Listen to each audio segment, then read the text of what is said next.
Our universe is a vast symphony of vibrations.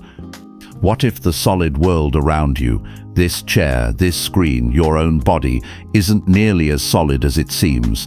What if the true nature of reality is a vast, invisible symphony of vibrations? For centuries, mystics have spoken of this, and strangely enough, modern science is starting to offer some fascinating parallels. The idea that everything you see and feel is just pure energy, vibrating at different frequencies, can feel a little overwhelming. It's easy to feel like we're just sitting in the audience, listening to a cosmic song that was written long before we ever showed up. Most of us go through life feeling like we have no control over the performance, a symphony that often sounds chaotic and out of tune. But what if that wasn't the whole story? What if you aren't just in the audience? You're the conductor, you are holding the baton, and you have the power to compose a life of abundance, joy, and profound purpose. To understand your own power, let's first look at the orchestra, the universe itself. This isn't just a poetic metaphor, it points toward the strange frontiers of physics. As scientists have peered deeper and deeper into the fabric of reality, they keep finding one fundamental idea: everything is in motion. It starts with our best description of reality, quantum field theory. This theory suggests that the universe isn't made of tiny, solid things at all. Instead, it's made of invisible fields of energy that stretch across all of space and time. What we think of as particles, the electrons and quarks that build our world, are really just localized vibrations in these fields, what physicists call excitations. Think of it like a huge invisible drum skin. When something strikes it, it vibrates, and that vibration is what we perceive as a particle. Everything solid is born from an unseen tremor, and the ideas get even wilder. A fascinating, though still hypothetical, framework in physics called string theory takes this a step further. It proposes that if you could zoom in past atoms and electrons, you wouldn't find a tiny dot. You'd find a minuscule, one-dimensional filament of energy, a little string. And just like a violin string, this cosmic string can vibrate in different ways. A string vibrating one way looks like an electron to us. A different pattern might appear as a photon of light. According to this beautiful idea, all the matter and forces in our universe could simply be the different notes these fundamental strings are playing. For a long time, these were just abstract thoughts, but recently, science has shown us that the cosmos is anything but silent. Using hyper-accurate cosmic clocks called pulsars, astronomers have detected a faint, persistent hum across the universe. It's not a sound wave, but a gravitational wave background, ripples in the very fabric of space-time, likely the combined echo of countless supermassive black holes merging. The universe is humming with a deep cosmic bass note. While this doesn't prove the metaphysical idea that everything is vibration, it's a powerful reminder that our universe is a living, breathing, vibrating place. So, if the universe is this grand symphony, what part are you playing? Here, modern science and ancient spiritual traditions start to echo one another in a beautiful way. You are not separate from this reality, you are a part of it. Your body, which feels so solid, is actually a dynamic swarm of trillions of atoms, with electrons vibrating at unbelievable speeds. You are your own complex, resonant field of energy. This brings us to a powerful spiritual framework known as the law of vibration. It's important to be clear, this is a metaphysical principle, not a law of physics, but it offers a profound way to understand our experience. This law suggests that everything, including our thoughts and emotions, has its own unique vibrational quality. Emotions like joy, love, and gratitude are seen as having a high, fast frequency. On the other hand, emotions like fear, anger, and despair are seen as having a low, slow frequency.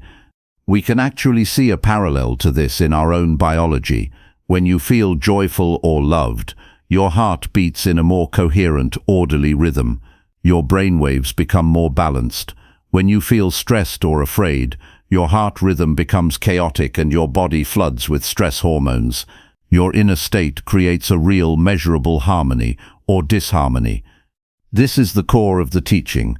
You are like a broadcasting tower, constantly sending out a signal. That signal isn't made of words. It's the frequency of your being, the sum of your dominant thoughts, beliefs, and emotional states. The problem is most of us are broadcasting by default. We let the news, other people's opinions, and our past conditioning dictate our frequency. We end up feeling stuck, unaware that we're the ones transmitting the very signal that's shaping our lives. If you're starting to feel less like a victim of circumstance and more like the creator of your reality, take a moment to subscribe. We're on this journey of awakening together, and there is so much more to discover. Realizing you're a vibrational being is the first step. Learning to consciously direct that vibration is where your true power begins. This is how you go from being a passive listener to the active conductor of your life. It's a process, and it can be broken down into 3 key steps. You can't change a song you can't hear. The first step is simply to become aware of your own inner state. This is the practice of mindfulness. As you go about your day, check in with yourself. What are you thinking? More importantly, how are you feeling? Your emotions are your most direct indicator of your inner state. Do you feel expansive and light, or contracted and heavy? Don't judge what you find, just notice it. Okay, there's a feeling of frustration. By simply observing your inner state without judgment, you stop being a slave to it. That awareness creates a little bit of space, and in that space is your power to choose a different note. Once you're aware of your current frequency, you can choose a new one. This is done through focused intention and visualization. Your desire for a better life, for abundance, health, love, is not just some random thought. Spiritual thinkers frame it this way. A desire is the signal of a reality that's already available to you, one that is vibrating at a specific frequency. To experience that reality, you have to tune yourself to match it. This is where visualization becomes a powerful tool. Neuroscience shows that when you vividly imagine doing something, your brain fires in the exact same way as if you were actually doing it. This is called mental rehearsal, and it literally builds the neural pathways for success in your brain. You are preparing your brain and body for a new reality. On a metaphysical level, this process tunes you to what you want. Close your eyes and truly feel the reality you desire. Don't just see it, immerse yourself in the feeling. What does the emotion of abundance feel like? What is the feeling of being in that loving relationship? Feeling is the secret. You have to generate the emotional signature of your wish before it can become your reality. The final step is to live in harmony with what you've chosen. It's like tuning a radio. You can't set your dial to 92.5 FM and hope to hear the station broadcasting on 101.1 FM. You have to align your tuner. Your emotional state is your tuner. Gratitude is one of the most powerful ways to do this. It is the emotional signature of receiving. When you actively practice gratitude, you send out a powerful signal that you are already aligned with abundance, not lack. Make it a daily practice. Feel genuine gratitude in your heart for what you have and for what is coming. That feeling acts like a magnetic force, drawing more experiences to you that match it. This also means looking at your environment. Surround yourself with people and places that lift you up, that resonate with the person you are becoming.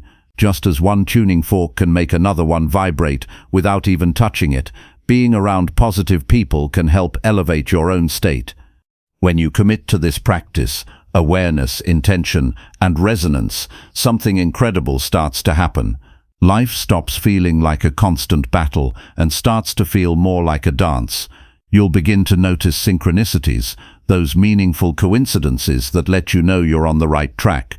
The right people and opportunities seem to find their way to you. This isn't about controlling every little thing in the outside world. It's about conducting your inner world. You are composing a reality inside yourself with the notes of peace, joy, and love. And because your inner and outer worlds are deeply connected, the symphony you conduct within will eventually be reflected all around you. Life stops happening to you and starts responding to you. You live in a universe that is a vast, interconnected symphony. Modern science is painting a picture of reality based on energy and vibration that offers fascinating parallels to what ancient wisdom has always taught. You are not some disconnected observer of this cosmic concert. You are a focal point of consciousness through which the universe experiences itself. You are both the music and the composer. The power to change your life is not out there. It's right inside of you, in your ability to consciously choose your emotional state. You hold the baton. You decide what music you will play. So, choose a masterpiece. If you believe you are the conductor of your life, affirm it in the comments by writing, "I am the conductor." Share this with someone who needs the reminder that they have the power to compose their own beautiful reality.